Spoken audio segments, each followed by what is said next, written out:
The poetry editor at a public space. We're in a public space right now, the offices. I'm holding a new issue, fresh off the press, and tonight we're hosting Timothy Donnelly's book party.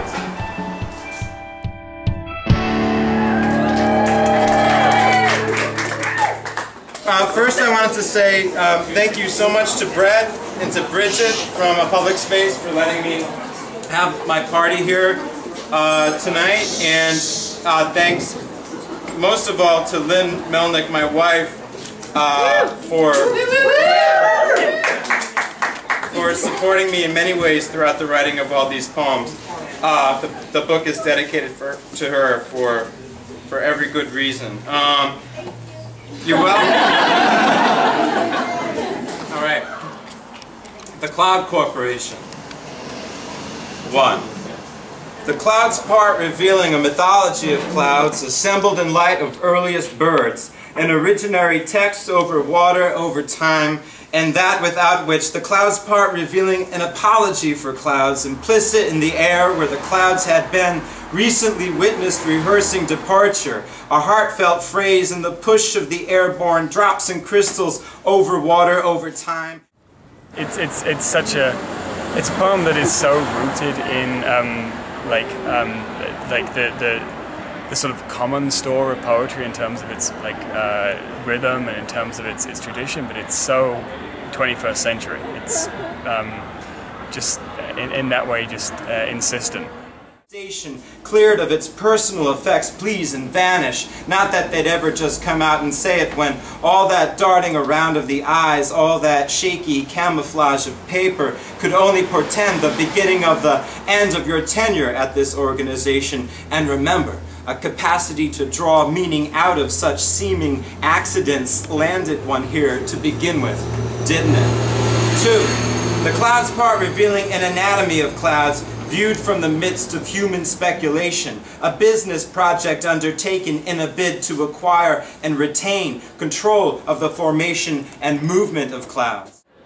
Well, I think that there are a couple of things. One is that Timothy has both a knowledge of and an allegiance to tradition. And I think that what's so exciting is that somebody can be absolutely contemporary and still maintain the kind of lineage that comes out of tradition.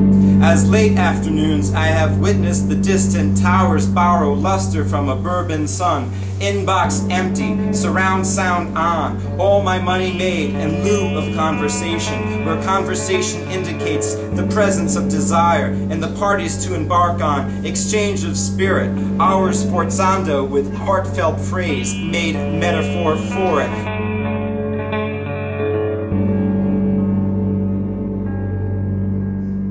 Well, I teach with Timothy, and he's brilliant, and it's a lot of fun to teach with him. He knows a lot about Stevens. I thought I knew everything, but he knows just as much, if not more. And he's a terrific poet. In fact, somewhat in the Stevens line. I remember the trick of thinking through infinity, a crowd of eyes against an asphalt wall, my vision of it scrolling, left as the crowd thinned out to a spatter, and then just black until I fall asleep, and then just black again. Past marketing, past focus groups, past human resources, past management, past personal effects, their insignificance evident in the eye of the dream. And through much of the debriefing, I wake into next. Thank you.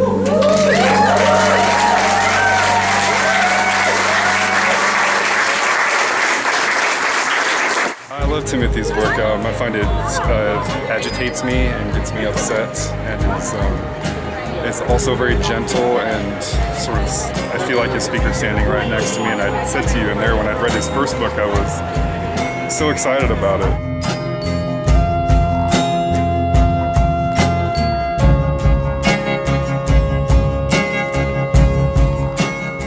Saying, like, it in no way prepared me for the second one, which was like so frightening and scary, particularly like a poem like The Dream of the Overlook about The Shining, which is actually more terrifying to me than The Shining.